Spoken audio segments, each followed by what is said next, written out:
لله رب العالمين، والصلاة والسلام على أشرف الأنبياء والمرسلين وعلى آله وصحبه أجمعين. سبحانك لا علم لنا إلا ما علمتنا إنك أنت العليم الحكيم. رب اشرح لي صدري ويسر لي أمري واحلل عقدة من لساني يفقهوا قولي. يا عليم علمنا من علمك كما ترضى به عنا. يا حليم خلقنا بفرق الحلم وحققنا بحقائق العلم. اللهم أخرجنا من ظلمات الوهم وأكرمنا بنور الفهم وافتح علينا بمعرفة العلم وحسن أخلاقنا بالحلم وسهل لنا أبواب فضلك وانصر علينا من خزائن رحمتك يا أرحم الراحمين ويا أرحم الراحمين ويا أرحم الراحمين. أما بعد. Hadirin yang sekalian, alhamdulillah kita syukur pada Allah kerana pada pagi yang baik ini kita masih lagi diberi kesempatan oleh Allah untuk kita berbicara tentang satu tajuk yang besar di hadapan kita, iaitu kematian. Kematian ini merupakan satu perkara yang perlulah kita senantiasa sebut dan senantiasa ingatkan dalam hidup kita, kerana perjalanan kehidupan kita ini bernoktahkan dengan kematian untuk sementara. Maksudnya kita akan sampai masa di kalangan kita akan mati. Cuma bagaimana untuk kita nak menghadapi kematian ini? Tak ada kitab dan tidak ada agama yang boleh mengajar pada seseorang kecuali agama Islam saja yang mengajar pada seseorang ini bagaimana proses selepas pada mati dan bagaimana kita bila kita mati dan apa perkataan yang perlu kita sediakan dan apa keperluan yang perlu kita lakukan dalam hidup kita. Cuma baki lagi dalam hidup kita, bila kita sebut tentang mati ini, kita perlu pada diri kita membuat perkataan yang baik dalam hidup sebagai seorang mukmin. Perkataan yang baik ini yang namakan dengan bagaimana kitanya perkataan yang kita lakukan dalam hidup kita untuk kita menjaga perintah Allah dan menjaga syariat Allah Subhanahu wa taala. Para hadirin sekalian, hari ini kita sambung tajuk mengenai wahai anak Adam, renungkanlah kematian kamu. Cuba kamu duduk seketika, wahai anak cucu Nabi Adam. Cuba kamu perhati bagaimana kamu akan mati nanti dan bagaimana saat kematian yang perlu kamu lalui dalam kehidupan kamu. Ini tajuk di antara tajuk yang perlu untuk kita renung.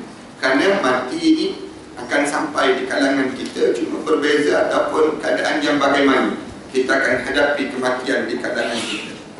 Wahai manusia, apabila kematian datang dan mula menyegang, badan tidak dapat digerakkan lagi. Yang mula kita akan sampai saja saat itu, maka badan kita tidak akan bergerak lagi. Roh kita mula berpisah daripada badan. Mula saat itu, roh kita akan keluar daripada badan kita. Kita tahu kan, badan kita ni ada 3 unsur yang kita sebut banyak kali. 3 unsur ni, yang pertama jasad kita ni, yang kedua nyawa, dan yang 3 yang disebut dengan roh. Dalam hidup kita ni, waktu mana kita tidur, roh kita keluar, nyawa kita tak keluar lagi. Kita sedang bernafas lagi, oksigen masih ada lagi. Tapi kalaulah sekiranya Allah tarik, roh ditarik dengan nyawa sekali, maka matilah kita ni. Di kaedah dia demikian.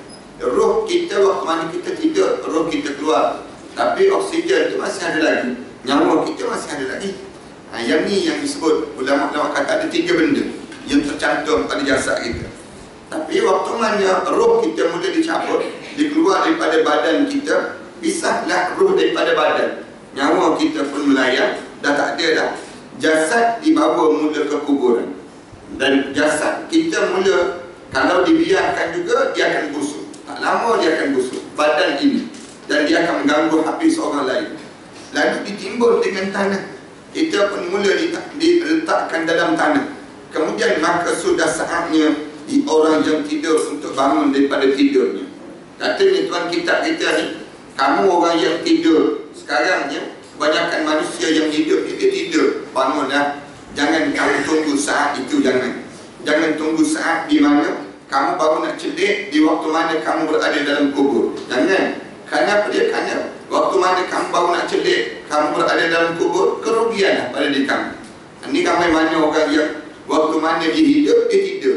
Dan dalam kata Sayyidina Ali sebut banyak kali, an-nasu niyamun fa iza mata intabahu. Manusia ni semuanya kamu tengok dia tu tidur. Dia berjalan pun dia tidur, dia makan pun dia tidur, dia pula ketawa dia tidur. Fa iza mata intabahu. Ketika mana dia mati, baru dia celik mata. Belum lagi mati, tak celik mata. Orang kita tak sedar pun. Tapi waktu mana dia mati, baru dia nak jaga daripada tidur yang panjang yang dilalui dalam hidupnya. Jadi sebelum daripada kamu terjaga, waktu mana kamu dah mati dah, kamu tak boleh nak buat apa-apa dah, jangan jadi penyesalan pada diri kamu. Kamu sedar, jaga sekarang. Jaga ni dengan ilmu lah. Sebagaimana yang kita belajar ini, kita senantiasa terjaga dalam diri kita, untuk kita ni sentiasa ingatkan dalam hidup kita. Alhamdulillah dah kita belajar pun sekali dalam seminggu kita belajar. Sekali dalam seminggu kita belajar. Ingat juga pada diri kita ni. Paling tidak kita seronok-seronok. Paling tidak sekali seminggu tu kita ingat mati. Kita belajar yang kita kena buat persiapan untuk saat demikian. Kemudian kamu tolong bangun daripada tidur kamu dan orang yang datang agar mula mengingati kematian sebelum kematian itu datang kepadanya. Orang yang mereka tolong kamu ingatkan sebelum daripada satu saat nanti datangnya yang namakan dengan kematian pada kamu, penyesalan yang tak habislah dalam hidup kamu. Diriwayatkan bahawa Umar bin Abdul Aziz menulis surat nasihat untuk para sahabatnya yang isinya sebagaimana berikut. Di antara surat nasihat yang dihantar oleh Sayyidina Umar, yang dihantar oleh Umar bin Abdul Aziz. Ni Umar Abdul Aziz lah, zaman Umar Abdul Aziz dihantar surat. Zaman kita ni tulis dalam status Facebook masing-masing. Senang cerita. Dalam status kita ni kan ramai di kalangan kita yang dia ada Facebook masing-masing. Apabila ada Facebook masing-masing tersebut, tulis dalam status Facebook masing-masing dengan tujuan apa dia? Tujuan untuk nak ingatkan sesama kita, nak ingatkan keadaan di kalangan. Katanya Umar disebut, sesungguhnya aku ingin mewasiatkan kamu agar bertakwa kepada Allah, pada Allah Subhanahu wa taala. Jadikanlah takwa dan wara sebagai bekalan kehidupan di akhirat. Umar disebut di antara benda yang dipesan, banyakkan kamu takwa pada Allah. Takwalah pada Allah dalam hidup kamu ni, dalam hidup kamu ni, dan jadikanlah diri kamu ni wara dalam diri kamu. Wara maknanya berhati-hati.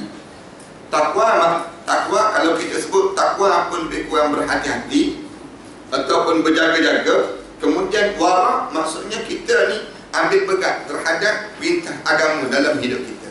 Kita ambil pegang segala benda sesuatu. Orang panggil wara. Mata dia tidak memandang segala benda, tidak. Ada benda yang dia ditengok, ada benda yang dia tak tengok. Telinga, ada benda yang didengar, ada benda yang dia tak dengar. Maknanya orang ni orang yang wara dipanggil. Tidak kata kita ni mentang-mentang kita boleh buka mata, kita boleh pandang apa saja. Tidaklah kata kita mendengar, kita boleh dengar apa saja. Tak. Tetapi ada mata yang kita boleh pandang, ada telinga yang boleh kita dengar, ada kaki yang tempat kita boleh berjalan, ada tangan yang tempat yang kita boleh sentuh. Ini dipanggil orang yang boleh jaga demikian, orang ni wara dipanggil. Wara ni tak semestinya kita ni digambarkan dengan gambaran orang yang mesti dia ni pakaian dia, kemudian pada tubuh badan dia jalan pula tunduk kemudian mencecah lantai terus, misalnya contoh. Itu bukan wara, itu waqra dipanggil. Waqra lain, wara lain.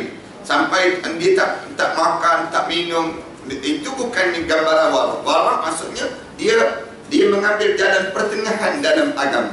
Agama ajar bagaimana?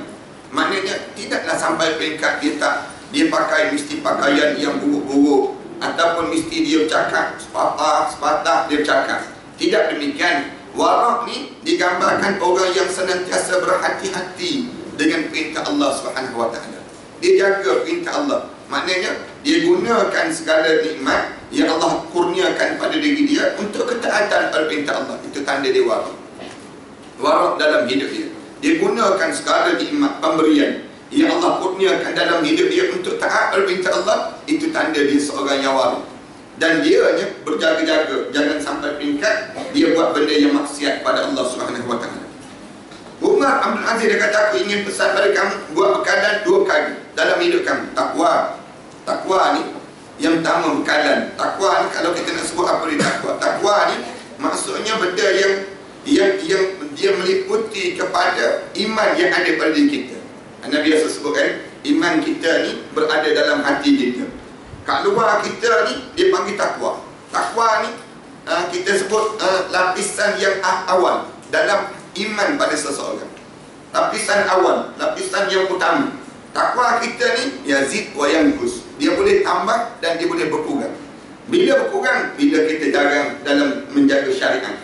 Sebab tu bila mula orang yang kita mula diserang dengan maksiat, dia kena pada takwa dahulu. Orang yang takwa ni dia bila dia bertakwa pada Allah, dia jaga-jaga pada diri dia. Supaya apa dia? Iman dia terkena tak terkena. Ada orang yang kena ujian saja, dia kena terus pada iman dia, tergoyang iman dia. Ada demikian. Kena ujian apa dia? Ujian mengantuk, tak bangun sembahyang subuh, misalnya contoh. Ini kenapa dia? Kerana takwa dia kuat tak kuat. Ada orang yang ujian dia kena ujian dalam hidup dia. Ujian tu dia kena pada takwa dahulu. Kalau takwa dia kuat, iman dia boleh bertahan. Tapi kalau takwa dia tak kuat, iman dia akan cepat kena pada iman ini sendiri. Bila kena pada iman, maknanya di waktu itu kita akan menyebabkan pada diri kita jadi kelemahan dalam jasad kita. Dia macam tubuh badan kita ni lah. Tubuh badan kita ni kita ada pakaian. Pakaian ni maksudnya takwa. Senang kita. Sebelum kena pada kulit kita ni, kena pada pakaian dahulu. Orang yang berjalan ke luar negara, dia musim sejuk dan sebagainya, dia akan pakai tebal-tebal. Kenapa dia pakai tebal? Kerana dia nak suruh kulit dia ni, tubuh badan dia ni dalam keadaan selesa. Demikian juga kita. Dalam hidup kita ni, kita pakai pakaian takwa. Kenapa? Kerana dalam tu adanya iman. Kalaulah sekiranya takwa kita ni nipis, takwa kita ni nipis, senang kena pada iman. Bila kena pada iman, dia tergoyang. Yang tu ada orang yang tergoyang iman dia ni, tergoyang dalam hidup dia ni, kena ujian sikit ni. Ujian air hujan, turun hujan. Misal contoh ni, turun air hujan, waktu mana nak pergi dengan kuliah, turun hujan. Tak datang terus dengan kuliah. Kenapa? Kerana kena ujian air hujan. Ujian air hujan. Ada orang yang takwa dia kuat, dia akan datang, tak apalah, ujian sikit je, dia akan jadi demikian. Ada orang yang kena ujian sikit je. Ujian apa dia? Ujian dalam hidup dia ni, dengan ujian-ujian yang disebut dengan harta benda. Ujian sikit je yang menyebabkan dia ni tak buat benda yang disuruh oleh Allah. Ujian-ujian dalam hidup lah. Dalam hidup kita ni diuji. Ujian tu tak akan berhenti dalam hidup seorang. Ujian kelaparan, ujian itu, ujian ini, yang menyebabkan dia orang yang teguh iman dia tak jadi masalah pada diri dia. Tapi orang yang tak teguh ujian dalam hidup dia akan lemah, dia akan letih dalam mengharungi ujian-ujian yang besar yang dilalui tersebut. Ujian kita, ujian bocor soalan UPSR. Ujian kita kan, ujian bocor soalan UPSR tu terduduk terus. Setengah-setengah di kalangan kita. Maknanya kadang ada ujian demikian, kita kena diuji oleh Allah. Takwa dipanggil dalam diri seorang dan tidak ada takwa pada Allah. Jadikan takwa dan warok itu sebagai bekalan kehidupan kamu untuk di akhirat nanti. Maknanya di dunia ni, kamu ni ada pada diri kamu 2 perkara pada dalam hidup kamu. Warok tak semestinya dia mesti belajar sekolah agama. Tak semestinya pada diri dia mestinya kelulusan luar negara, belajar agama, bidang agama. Tak. Warok ni orang yang hidup dengan amalan. Dia hidup dengan amalan syariat, maka dia akan hidup dalam keadaan warok. Dia berhati-hati nak sampai pada sampai peringkat dia ni orang yang dekat dengan Allah, takwa pada Allah, dia mesti menjadi seorang manusia yang warok dalam hidup. Ini perbincangan ulama-ulama tasawuf dalam membicarakan tentang perkara demikian. Sesungguhnya kamu semua sekarang berada di dunia yang fana. Umar Ibn Aziz kata, dunia yang kita tinggal sekarang ni tempat yang fana, yang hancur, yang ada nilai. Fana maksudnya benda yang tak bernilai langsung. Kalaulah dunia ni bernilai, nescaya Allah tak akan bagi minum air seteguk pun pada orang kafir. Dalam hadis Rasulullah cerita demikian. Kalau ada nilai lah dunia ini, tapi dunia ini Allah tak jadikan nilai. Kemudian dan Allah Subhanahu Wa Taala akan memperlihatkan pada kamu semuanya kedahsyatan di hari kiamat nanti. Segala benda yang kamu buat di dunia ini, semua Allah tunjukkan balik di padang mahsyar Allah nanti. Oleh kerana itu, ingatlah kematian. Ingat balik dalam hidup kamu ni tentang kematian.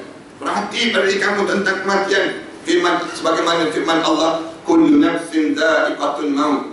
Tiap-tiap yang bernyawa ni, dia akan dha'iq, dia akan merasai kematian. Tiap-tiap yang bernyawa, dia kena rasa kematian dalam hidup dia. Wa innama tuwaffawna ujurakum yawmal qiyamah. Segala gaji kamu, segala ganjaran kamu, segala bonus kamu, segala balasan untuk kamu, semuanya di hari kiamat nanti. Dunia ni bukan tempat yang membalas. Allah tak balas untuk dunia. Allah sebut, aku balas bila? Akhirat. Dunia, aku nak declare pada kamu tempat yaumul amal, hari yang kamu beramal. Tetapi akhirat, yaumul jaza, hari yang dibalas. Tuwaffawna ujurakum. Segala benda. Tuwaffau ni, ulama-ulama kata, hatta benda yang kecil kamu buat. Kamu jumpa dengan kawan kamu, kamu senyum. Senyum, jumpa dengan kawan kamu. Benda yang kecil je, tapi ada ganjaran. Ada ganjaran di sisi Allah. Kemudian, hatta kamu ambil apa dia? Kamu ambil sampah, kamu buang sampah. Itu ada ganjaran. Dalam keadaan diri kamu, bagaimana sukar sekalipun ada ganjaran. Ganjaran pada diri kamu. Ini nak sebutnya, benda yang kamu buat dalam keadaan yang benda kecil sekalipun. Kamu datang ke masjid, tengok-tengok penuh selipar, kamu sepak selipar orang saja. Ada ganjaran tu, ada ganjaran. Nampak kecil je, tapi dia besar di sisi Allah. Dia akan jadi demikian. Kamu tuwaffau, segala benda kamu buat itu akan dibalas di hari akhirat nanti. Faman zuhziha 'anil nar, siapa-siapa yang dipesongkan daripada api neraka Allah. Allah sebut, mana-mana orang yang dipesongkan dia, zuhziha. Zuhziha ni maksudnya dia patut jalan untuk ke neraka, tiba-tiba dia dipalingkan daripada neraka. Ialah kita ni kan, kita ni hidup, siapa yang boleh mengakui diri, siapa yang boleh menjamin diri dia tak buat dosa? Semua orang yang buat dosa confirm masuk neraka. Senang bahasa je demikian. Tiba-tiba kita ni dipesongkan. Dosa ada, tiap-tiap hari ada dosa. Tiba-tiba kita ni dipesongkan daripada neraka. Alhamdulillah, dekat nak meninggal dunia, tiba-tiba mulut kita sebut, tubna ilallah, aku taubat pada kamu ya Allah. Taubat tu gugur habis dosa-dosa itu. Mulut kita sebut, Rabbi firli, ya Allah ampunkanlah dosaku ya Allah. Mulut kita boleh sebut saat itu, habis dosa kita gugur. Gugur dosa kita, maknanya zuhziha, kamu dipesongkan daripada neraka. Elok-elok dah, kamu dengan dosa yang banyak, tiba-tiba waktu mana kamu dekat nak meninggal dunia, ataupun di saat mana kamu satu ketika kamu buat satu amalan yang menyebabkan terpesong kamu daripada neraka Allah. Amalan apa dia? Seorang pelacur, amalan dia hanya memberi minum air kepada anjing. Kita boleh bayang, zuhziha, terpesong daripada neraka Allah. Tapi ada seorang yang rajin buat amal ibadah, kemudian puasa sunat di siang hari, tetapi hanya memadai dia menyakitkan hati jirannya, masuk neraka dia. Masuk neraka ni, maknanya gambaran elok dah dia ni buat amalan cantik dah, amalan tersebut, tapi oleh kerana dia tidak dizuhziha, tidak dipesongkan daripada neraka, tetapi dia ni distraightkan jalan dia untuk ke neraka, diluruskan jalan dia. Bahasa yang mudah, diluruskan jalan dia untuk neraka. Kemudian orang ni dimasukkan ke dalam neraka, rugilah orang itu. Tapi waqaman zuhziha 'anil nar, siapa-siapa yang hidup dia, tiba-tiba Allah tarik dia, Allah bawa dia untuk dia masuk ke dalam syurga. Wa udkhilal jannah, dan aku masukkan dia dalam syurga. Allah guna wa udkhilal jannah, aku masukkan dia. Yang ni ulama-ulama bincang ni, siapa yang dijadikan demikian? Anda biasa sebutkan, kadang-kadang kita ni jahat, tetapi Allah nak jadikan kita baik. Allah jadikan pasangan hidup kita yang baik. Allah nak jadikan kita ni jadi baik, Allah jadikan pasangan hidup kita ni baik. Nak suruh jadi kita baik, kita pun syukur, alhamdulillah, aku diberi pasangan hidup yang baik. Kadang-kadang kita jahat, kemudian hidup kita ni pun, pasangan hidup kita ni pun jahat, tapi kita dapat anak yang baik.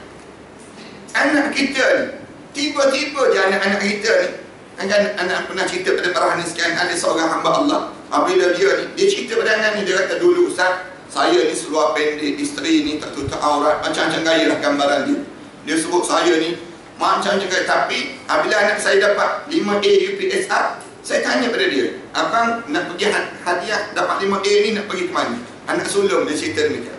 Abang nak pergi ke mana? Nak pergi Disneyland? Nak pergi negara-negara? Sebut cerita. Anak dia jawab sepatah je, abang nak pergi buat umrah. Abang nak pergi buat umrah dengan abah, dengan mama. Dia sebut saja begitu. Saya tu duduk saja. Itulah kali pertama dalam hidup saya pergi buat umrah.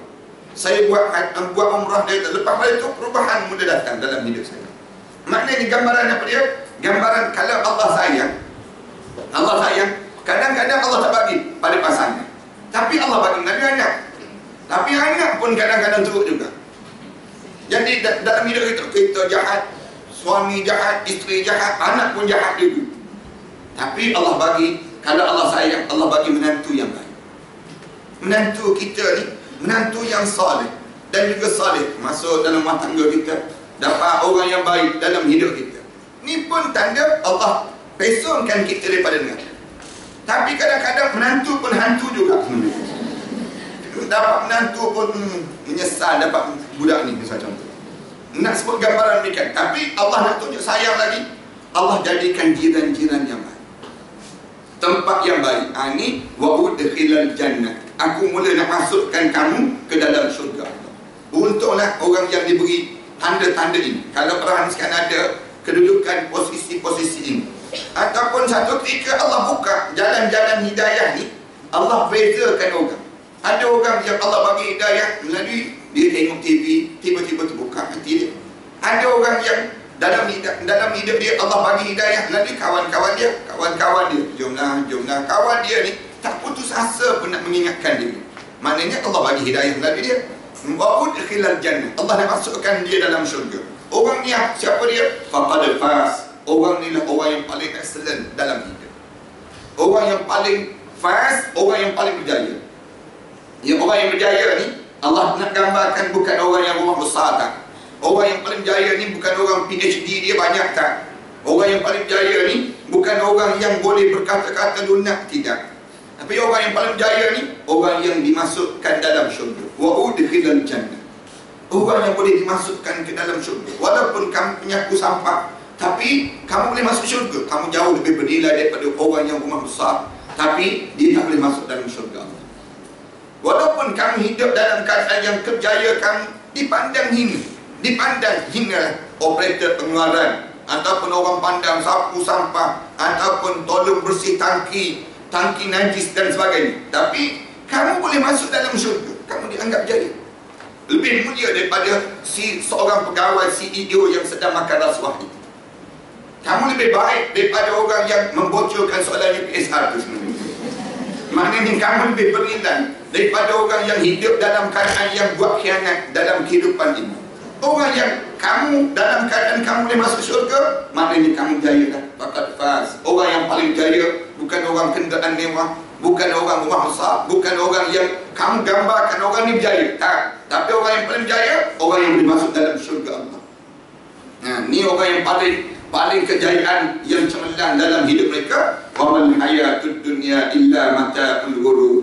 Lalu Allah sebut sesungguhnya kehidupan di dunia ini penuh dengan mata', satu benda yang nikmat yang sementara. Anda biasa sebut mata' ni benda yang sekejap, seketika je dalam hidup. Kita mula-mula kahwin, seronok, senyum sejak pagi sampai tengah malam. Mula-mula kahwin, tapi kejap je. Lepas 2-3 hari mula mengajuk. Lepas pada 2-3 hari mula nak pasang muka.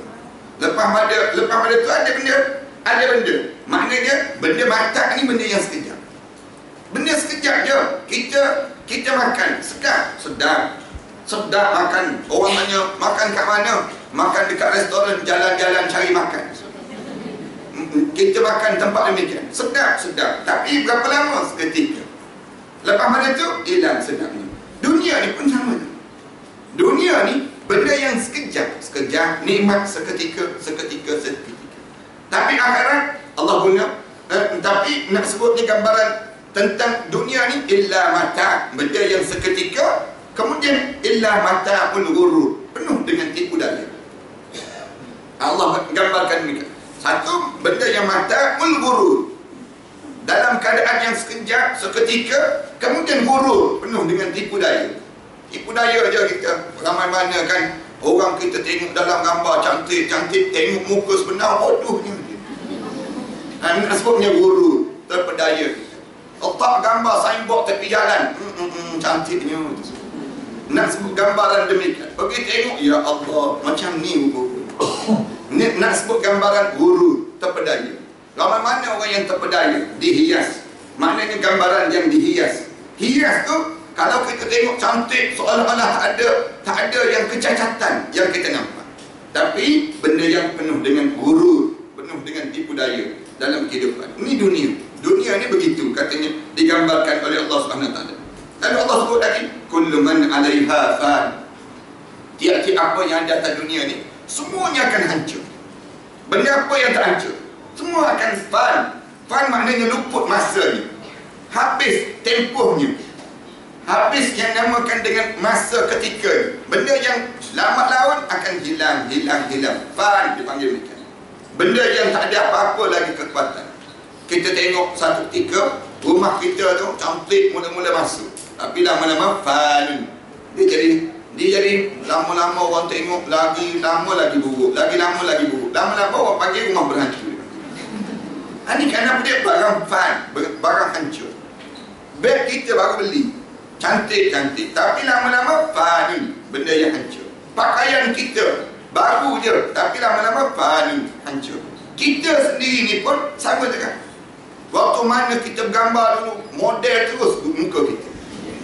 Nak sebutnya cantiknya kita, duduk sengit, kemudian letak tangan begitu lagi, macam-macam gaya kita. Tapi lama-lama fanun.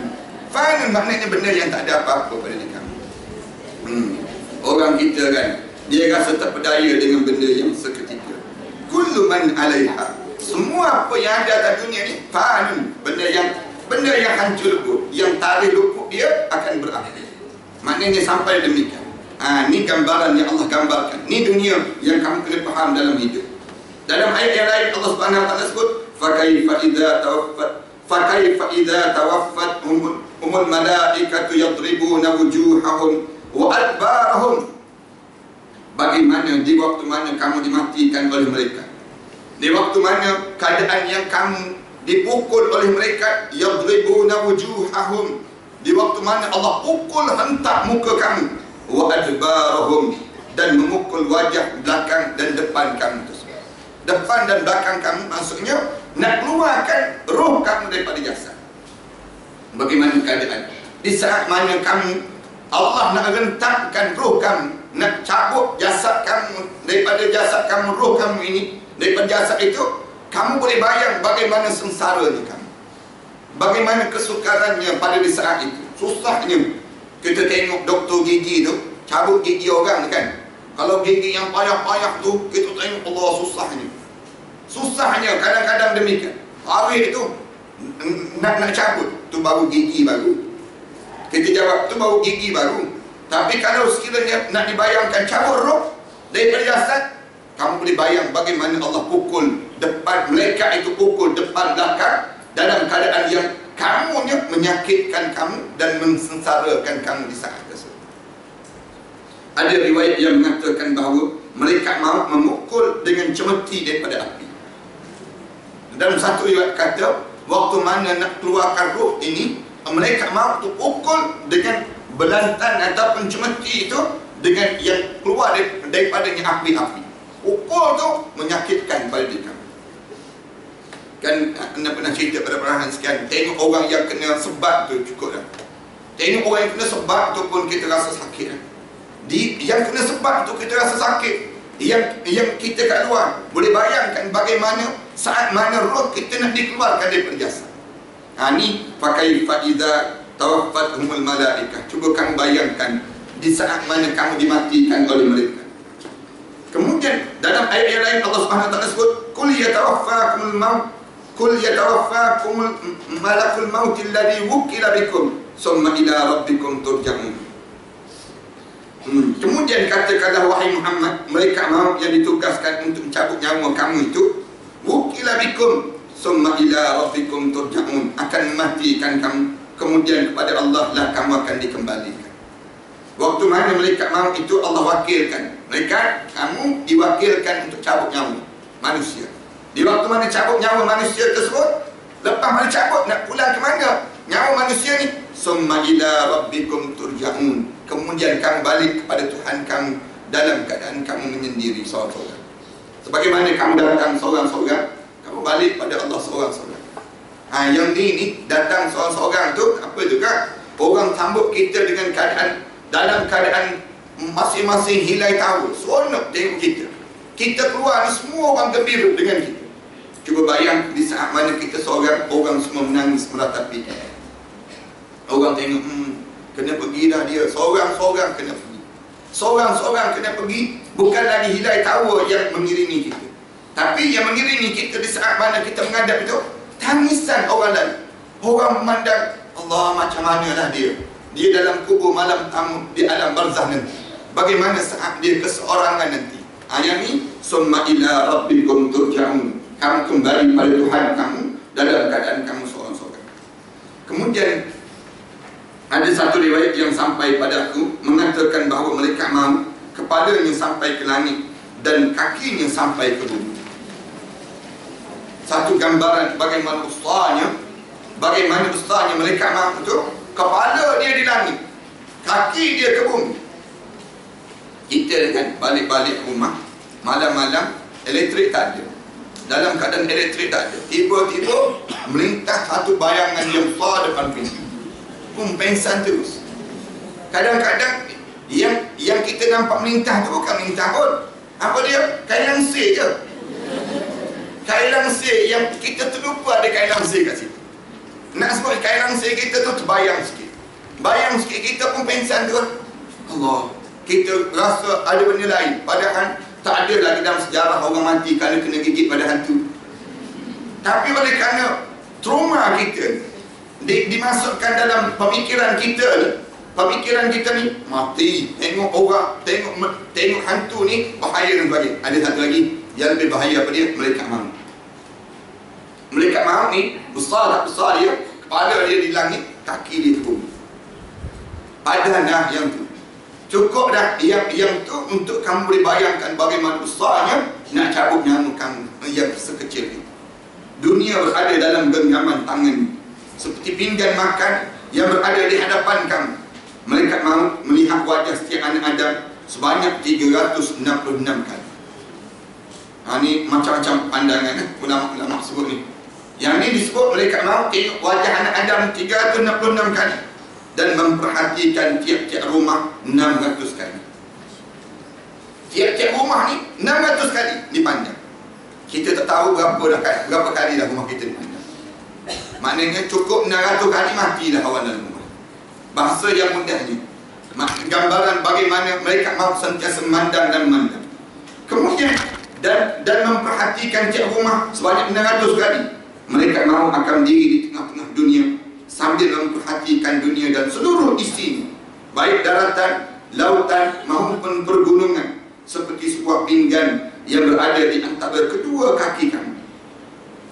Pinggan kan kita letak depan kita, kemudian kita berdiri depan pinggan tersebut. Tengok bagaimana pandangan. Malaikat maut mempunyai para pembantu yang dapat menelan langit dan bumi dalam sekali telan saja. Sekali tegup je, tegup sekali habis mati. Padan dah pembantu yang ada pada malaikat maut. Para malaikat lain amat takut pada malaikat maut melebihi ketakutan seseorang terhadap binatang buas. Malaikat-malaikat lain itu pun rasa takut. Rasa takut tengok malaikat maut tu sebagaimana kita takut tengok binatang buas. Tengok binatang buas tu kita rasa ketakutan yang amat sangat. Malaikat maut mencabut ruh anak Adam dari berbagai anggota tubuhnya, seperti daripada kukunya, keringatnya, kemudian rambutnya, yang mana perpindahan ruh daripada satu sendi ke satu sendi yang lain. Sakitnya melebihi sakit akibat libasan 1000 mata pedang. Sakitnya di saat itu, seandainya bumi dan langit disuruh menanggung rasa sakit yang diakibatkan oleh kematian, maka keduanya akan hancur lebur kerana tidak mampu menanggung rasa sakit. Kalau bumi ini dan langit ini suruh tanggung rasa sakit mati ni macam mana? Leburlah bumi dan leburlah langit. Sakit sampai tak ada kata. Tak ada kata kita nak boleh bayangkan sakit kematian. Sakit kematian. Ini kelebihan orang mati syahid ni. Orang mati syahid, dia tak rasa sakit mati. Itu yang menyebabkan anak-anak muda kita kan berkejaran sekarang pergi ke Syria pula. Pergi macam-macam gaya pergi. Semalam ada lagi budak muda yang datang jumpa dengan anak, Ustaz, saya nak pergi ke Syria, boleh tak? Anak kata, bukan anak yang boleh kata boleh tak boleh. Tak, saya nak pergi berjihad, Ustaz. Saya nak mati syahid juga, Ustaz. Dia kata, kenapa? Dia jawab, dia kata, kerana tak rasa sakit kematian. Anak kata, tahu kat mana tak rasa sakit? Tanya balik pada dia. Dia kata, saya belajar, saya dengar ustaz-ustaz sebut mati syahid ni tak rasa sakit kematian. Anak jawab balik pada dia. Anak kata, di tanggungan kita bukan tanggungan untuk berjihad sekarang, tetapi tanggungan kita ialah kita diajar supaya jaga yang disebut dengan syariat dalam hidup kita di bumi.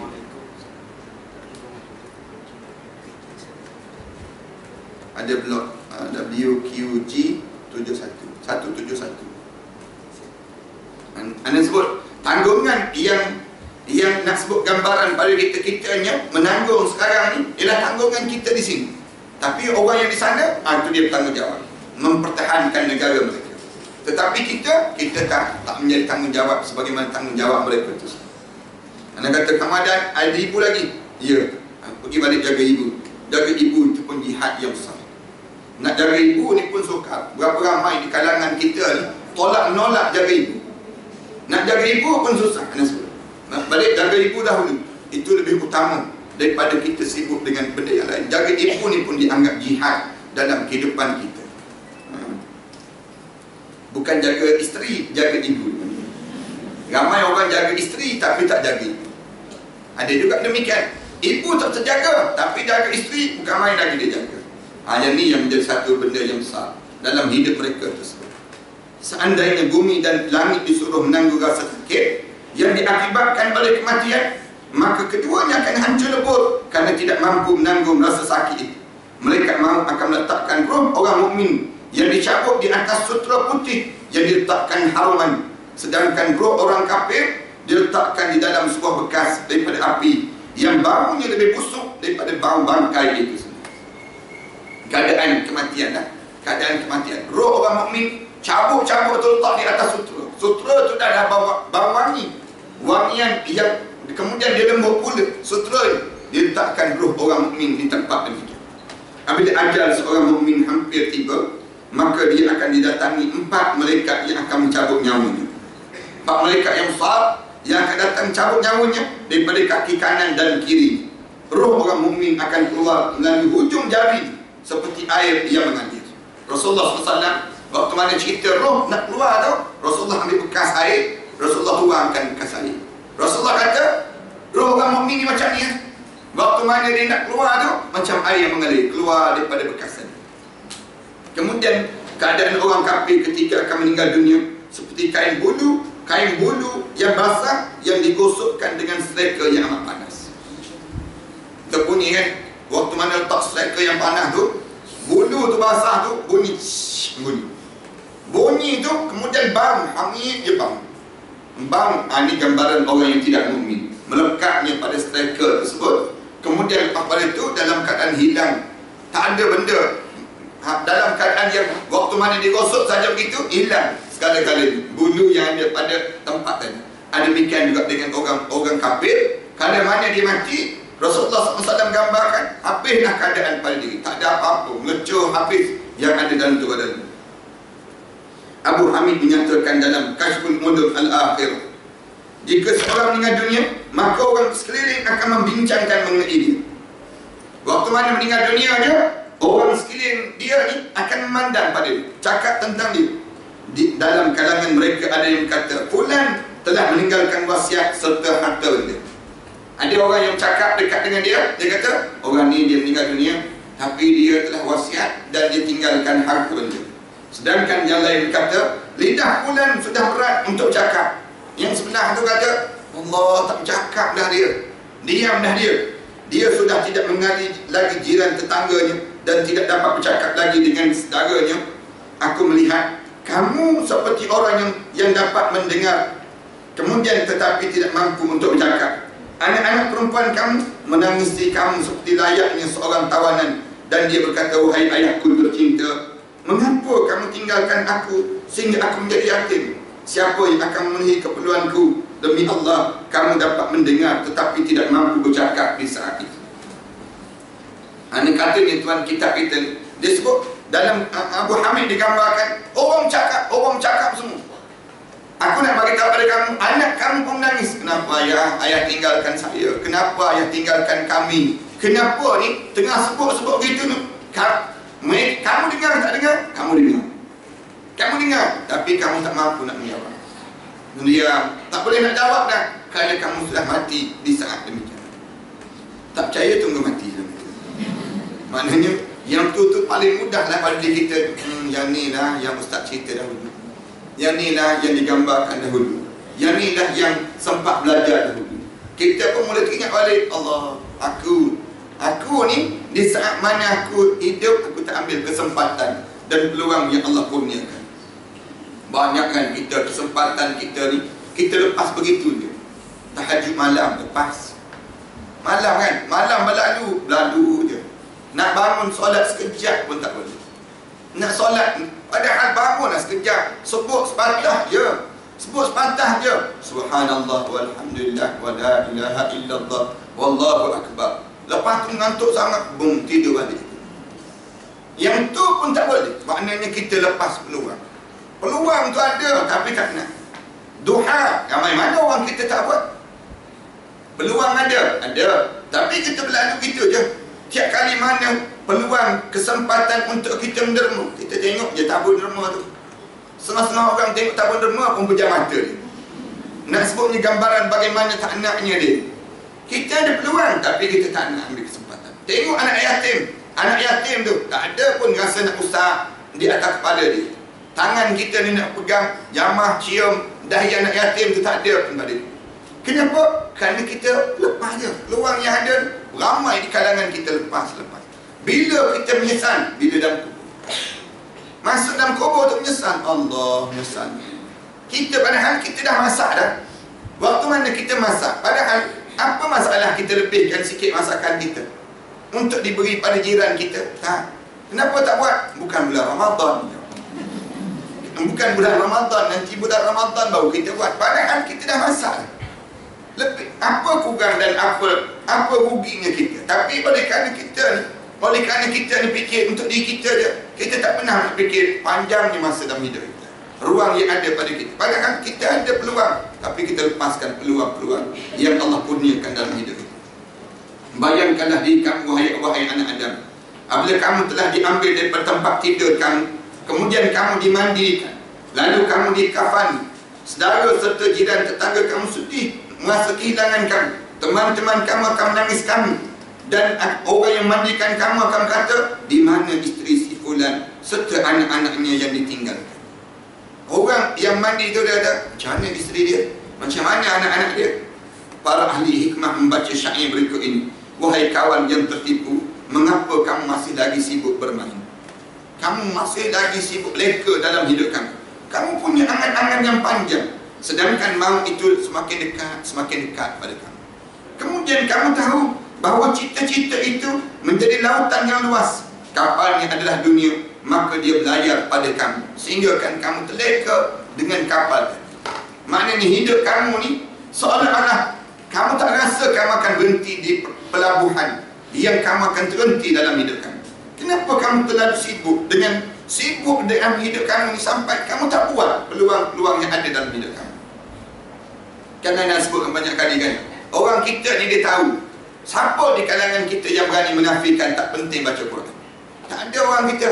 Semua orang kata penting baca Quran. Tapi ada kita sibuk nak membaca, nak belajar Al-Quran. Tak sibuk pun. Kerana kita lepaskan peluang. Siapa di kalangan kita berani untuk menafikan bahawa penting itu tutup aurat? Tapi di kalangan kita ambil acuh tak acuh je terhadap aurat. Kita buat biasa je dalam masalah aurat. Siapa di kalangan kita berani yang menafikan tentang soal kena jaga makanan, kena warak dalam percakapan? Tapi orang kita tak ambil penting pun. terhadap benda demikian. Makanan, makan dia asal masuk dalam mulut dan dia rasa kenyang, itu makanan dia. Tolak batu, kayu dan PVC dia sebut. Yang lain boleh makan semua dalam hidup dia. Ni nak sebut gambaran bagaimana orang kita tak penting. Yang dipenting apa dia? Yang dipenting dia kenyang. Dia tak peduli siapa yang menyediakan makanan, siapa yang menyiapkan benda demikian. Kerana apa dia? Kerana hidup dia tak pernah fikir yang dia ni akan mati, menghadap di hadapan Allah. Kita akan ada peluang tapi kita tak ambil kesempatan. Alim ulama di kalangan kita caci maki je sekarang. Orang kita ni caci maki je alim ulama. Berani tak berani tu tulis dalam Facebook tu. Bukan ulama, dia kata ular dalam semak dia sebut. Dia sebut macam-macam gaya. Dia gambarkan, padahal ulama ni Allah sebut dalam Quran, innama yakhshallaha min ibadihil ulama. Allah sebut hanya yang takut pada Allah di kalangan hamba kamu ialah ulama. Tanya balik, siapa yang boleh mengaku dia menjadi ulama? Dia orang kita demikian. Siapa yang boleh iktiraf dia jadi ulama? Hanya gambaran bagaimana orang kita dalam kebingungannya dalam masalah kehidupan. Anak tulis sikit tentang ulama. Anak kata, anak haramkan keturunan anak dan dia anak untuk caci maki alim ulama. Sebut, ada orang tulis, dia doktor, dia tulis, dia kata, siapa yang boleh iktirafkan dia sebagai seorang ulama? Siapa yang boleh iktirafkan dia? Sebutnya gambaran bagaimana orang ni hidup dalam keadaan yang dia ni, kalau ulama pun dia hina Nabi, dia akan berani hina lagi. Kemudian dia akan berani lagi yang lain, berani lagi syariat yang dia akan dipertikaikan dalam hidup. Orang kita ni dia rasa bahawa semua sekarang dia rasa dia boleh faham dalam kehidupan dia. Kita sebut ulama ni orang yang dia hidup dalam keadaan ada ilmu dan dia takut pada Allah. Itulah dipanggil ulama. Kita nampak, tapi nak kata dia perfect, sempurna, tak mungkin. Kerana dia ada kelemahan dan dia ada kekurangan. Tetapi menjaga alim ulama ni diajar dan disuruh dalam agama. Diajar dan disuruh dalam agama. Kenapa? Kerana warasatul anbiya, dia pewaris Nabi. Tapi orang kita kesempatan ada alim ulama dicaci maki. Tak ada alim ulama baru dia rasa kehilangan dalam hidup dia.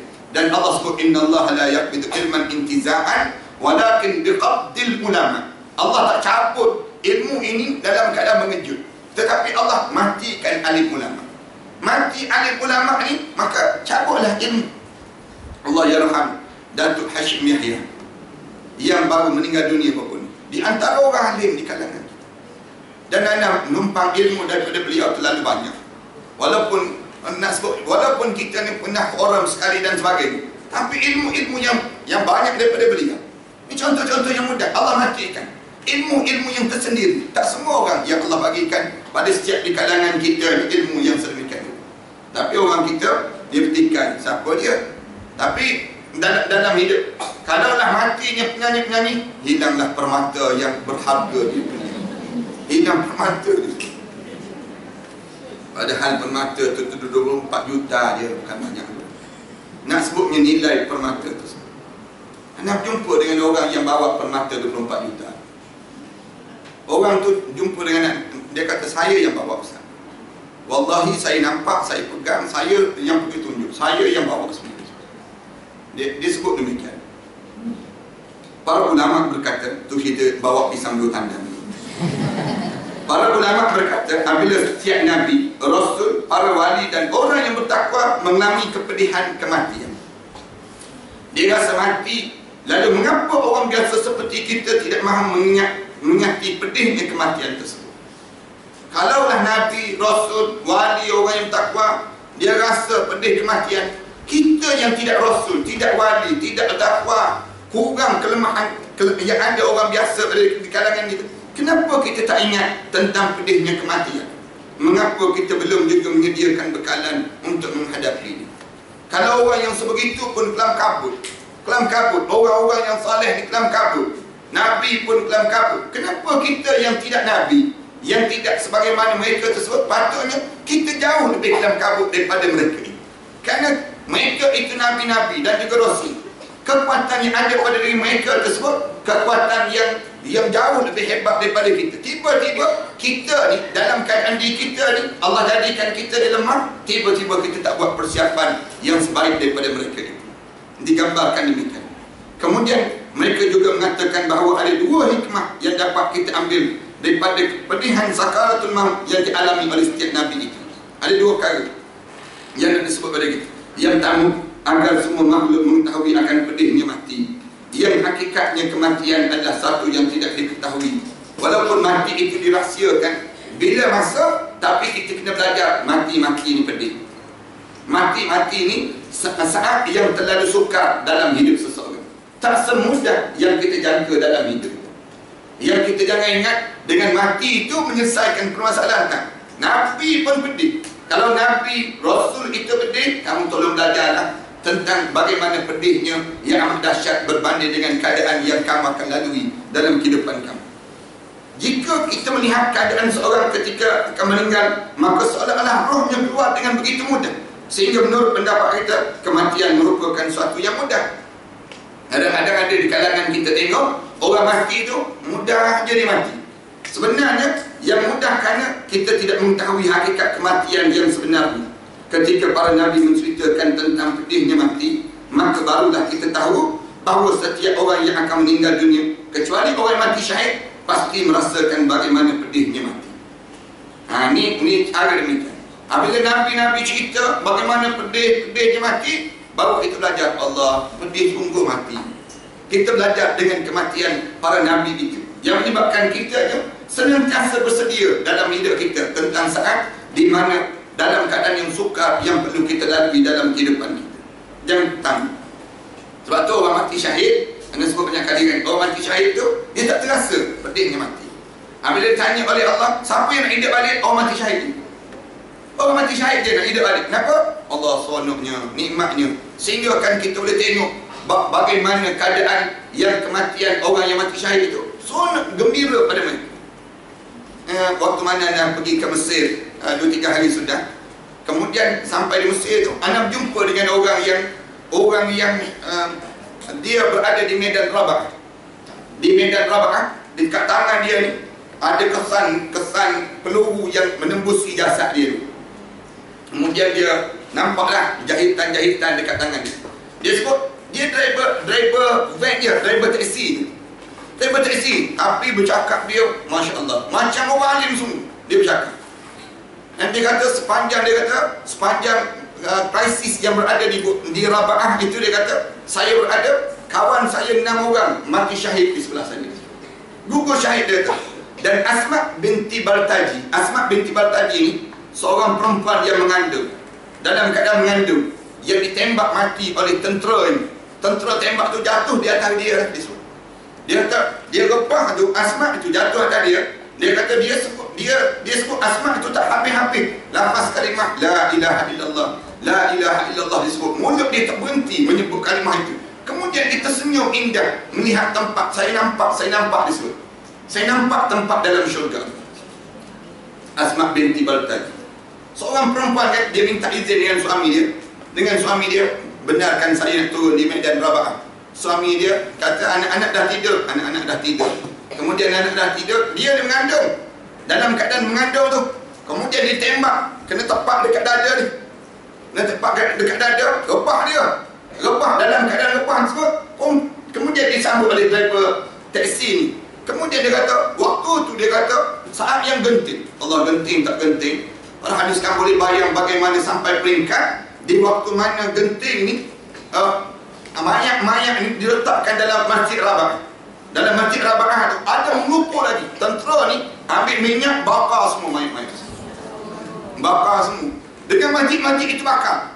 Kemudian siap bakar di masjid tersebut. Kemudian dia buang abu-abu mayat ni. Kemudian dia sapu cat balik. Tak ada bukti langsung. Dan masjid itu ditutup sampai hari ini. Ditutup, tak dibenarkan untuk sembahyang. Masjid itu tak dibenarkan untuk sembahyang sampai saat sekarang ini. Sebutnya bagaimana gambaran jahatnya mereka tersebut, asisi yang ada sekarang. Allah zalim lah, asisi ni zalim sungguh lah. Sehingga kan di Gaza ni, kenapa ramai rombongan tak boleh masuk? Termasuk anak sendiri, bawa ni tak boleh masuk kan? Tak boleh masuk ke Gaza. Tapi kita pujuk dapat berjumpa dengan orang-orang Gaza yang telah dibawa seramai lebih kurang 157 orang dibawa seberang ke bumi Mesir ini. Kemudian kita boleh pergi jumpa dengan orang yang putus kaki, yang muka ni habis muka ni. Kemudian kita jumpa dengan tu pun SB ikut, tak boleh nak ambil gambar dengan mereka. SB ikut. Kemudian nak bagi ubat pun, kalau kita nak bagi ubat pun, dia tengok pula dan dia pandang pula pada kita ubat yang apa dia yang kita nak bagi ni sendiri. Nak sebut gambaran bagaimana keadaan yang berlaku pada mereka tersebut. Tapi Alhamdulillah lah, sumbangan itu kita telah sampaikan lah. Sumbangan itu kita sampai, kita minta orang daripada Gaza masuk ke Mesir, masuk melalui terowong bawah tanah ni. Kemudian kita bagi pada orang Gaza tersebut. Kemudian kita bagi sumbangan ini kepada orang mangsa-mangsa ini sendiri. Mereka yang boleh sebut Malaysia je, mereka terus seronok terus. Dia kata Malaysia ni dalam hati kami. Orang Malaysia ni terlalu dekat dengan kami. Sebut saja orang Malaysia suka di kalangan mereka. Mereka kata mereka tidak jauh, orang Malaysia ni adik-beradik kami. Kita tanya macam mana keadaan bumi Gaza dan sebagainya. Dia pula sibuk, macam mana kau terbang, dah jumpa belum? Dia tanya kita, kau terbang kita dah jumpa belum? Dia tu tanya kita lagi, kita tanya dia. Dia sibuk tanya kita. Dia kata kau terbang, aku tak jumpa lagi. Tapi kamu bagaimana? Dia kata kami, negara kami ranak dan perlu lebih kurang 40 bilion ke nak bangunkan balik. 40 bilion, lebih kurang gitulah yang disebutnya. Jumlah yang besar untuk nak bangunan hancur, rumah-rumah hancur yang mereka musnahkan bumi Gaza ini. Tapi dia kata doalah pada Allah. Ini di antara keadaan yang paling berjaya berbanding daripada sebelum daripada ini. Lawan walaupun hancur, tapi kami berjaya. Kenapa? Anda tanya kenapa berjaya? Dia jawab, dia kata berjaya ni kerana Israel mengaku kalah. Dan akhirnya yang lebih teruk lagi, Israel telah sanggup untuk membuka balik sempadan Rafah, sempadan daripada mereka. Kemudian dalam masa 8 tahun tak ada peperangan. Kemudian Israel pula berjanji membenarkan untuk buat lapangan terbang di bumi Gaza itu sendiri. Maknanya lagi senang katanya mereka. Dan dia kata, dan jalan untuk membebaskan Masjid Al-Aqsa itu lebih mudah lepas pada ini. Doalah insyaAllah. Dan anda sendirinya dalam usaha ni, usaha pergi ke kedutaan, kemudian berjumpa dengan pihak Kementerian Dalam Negeri, jumpa dengan GIC, tak mudah. Kalau Farhani sekarang kata nak masuk Rafah, nak masuk Gaza sekarang, tak semudah yang kita zaman Mursi tidak. Zaman Mursi kita boleh turun kemudian direct pergi, tapi zaman kita tak boleh. Bahkan waktu mana anda sampai tersebut, ada yang daripada rombongan Malaysia ni, daripada global, Perdana Global, daripada bekas Perdana Menteri Dr. Mahathir pun tersekat dekat Ismailia. Tak boleh masuk walaupun dia dapat surat dalam Kementerian Dalam Negeri. Tapi yang dia sampai saja di Mesir, Jeneral Tentera tak benarkan mereka masuk. Mereka tak benarkan mereka masuk. Kemudian hanya dibenarkan untuk bawa bekalan saja. Bekalan ubat-ubatan saja boleh. Itu pun ubat-ubatan mesti dipilih ubat-ubat yang jenis bagaimana yang nak diberi kepada mereka ni. Buruk kaki macam-macam gaya yang ditunjuk gambar. Kemudian ada yang dia tunjuk ni keadaan yang sedang berlaku di bumi Gaza. Dan di antara keadaan-keadaan yang dahsyat yang kita pandang itu sendiri. Yang ada tindakan sekarang ni, kita hanya boleh nak salurkan duit pun, kita kena terpaksa orang sana masuk dalam terowong bawah tanah dulu, keluar di bumi Mesir. Keluar bumi Mesir ni kena gadai nyawa untuk nak dapatkan sumbangan daripada kita. Tak mudah lah, tak mudah untuk demikian. Kalau ada orang kata dia boleh masuk tu, bagaimana wallahualam lah. Tapi nak sebutnya sama sekarang ni, anda sendiri daripada anda gunakan kabel untuk kabel, kita jumpa dengan Kementerian Dalam Negeri, jumpa dengan GIC, dia tentera elit dia dan sebagainya, untuk membenarkan kita masuk. Dia kata boleh, kamu tunggu sebulan lagi, kami akan benarkan. Kami benarkan. Anda kata tak kisah, yang pentingnya kamu bagi kebenaran untuk kami nak masuk juga, untuk ke bumi Gaza itu sendiri. Kita pun submit, anda pun submit balik pasport dan sebagainya. Dia kata dia nak cek dulu dengan Amerika, boleh tak boleh. Nama kita ada tak ada dalam senarai teroris dan sebagainya. Sampai tahap demikian. Ni jahatnya Mesir sekarang. Yang jahat ni dipanggil bumi Mesir. Nak masuk Mesir tu kena pakai rok dulu kita. Kena, tak boleh pakai kopiah, confirm tak boleh masuk. Kena Ustaz Ridwan Makno kena pakai baju Jepun dulu. Baju Jepun, tulisan Jepun dulu. Kemudian pakai seluar jeans nak masuk dalam bumi Mesir ni. Sampai tak demikian. Kalau nampak gaya-gaya orang yang beragama sikit, ada mutadayin sikit, tak boleh. Tak boleh tu. Dia tahu lah ni nak tolong Hamas dan ni sebab demikian. Nak tolong. Dan mereka jadi anti kepada bumi Malaysia kita. Mereka negara Mesir baik, Barat baik, sekarang ni jadi anti. Kenapa? Kerana orang Malaysia ni kuat sangat menolong orang Islam di bumi Palestin. Bayang juga, tolong orang pun kena marah. Kita zaman kita sekarang. Yang kedua ni kita sama akan datang. Yang kedua, mungkin terlintas dalam benak. Sallallahu alaihi Muhammad wa ala alihi wa sahbihi wasallam. Alhamdulillah. Jemaah sekalian, nak sampaikan salam umat Islam daripada bumi Gaza yang telah kirim salam banyak kali. Ambil makanan tu, pegang makanan, ambil ubat-ubatan kita sampai. Yang kudung kaki tu kita bagi kerusi roda, beli kerusi roda pada dia.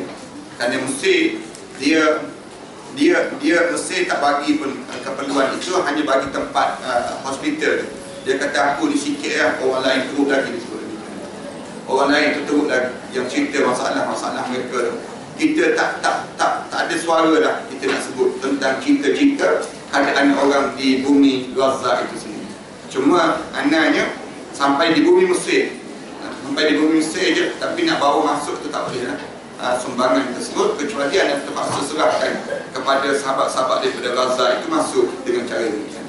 Tapi alhamdulillah, doa lah insyaAllah dalam usaha kali yang kedua untuk masuk di bumi Gaza nanti insyaAllah. Sallallahu alaihi Muhammad wa ala alihi wa sahbihi wasallam. Alhamdulillah. Jemaah sekalian, ada dua perkara ni nak sebut. Yang pertamanya insyaAllah pada hujung minggu ni Ana sekali lagi kena ke Jordan. Hujung minggu ni hari Jumaat, sempat hari ada kuliah pagi tu ada. InsyaAllah ni Ana nak bawa pelajar ke Jordan dan ke Johannesburg. Johannesburg ni kena pergi ke South Africa untuk hantar pelajar yang menghafal Quran ni, anak-anak yang menghafal Quran tapi boleh masuk Universiti Yarmouk. Kemudian Ana nak pergi jumpa dengan ketua jamiah tersebut untuk nak buat muadalah, nak buat MOU dengan mereka tentang pelajar-pelajar yang menghafal Quran. Anak-anak ni anak-anak awam miskin yang susah pemula. Dan yang kita hantar ni orang yang pelajar yang pernah faham sekian, dibawa ke sini dahulu. Dia menghafal 30 juzuk Al-Quran, kemudian kita gunakan daripada 30 juzuk tu dia berjaya masuk jamiah terus, dia masuk universiti terus. Kemudian pelajar ni alhamdulillahnya dia dah siap semua dah, cuma kena bayar yuran lah. Yuran tu banyak sikit, dalam lebih kurang 5,000 seorang yuran yang perlu tersebut. Kemudian tiket dalam 2,000 tiket yang diperlukan pada seorang tersebut. Jadi pelajar ni ada lebih kurang 5 orang yang akan pergi ke sana dan kita terpaksa tanggung demikian.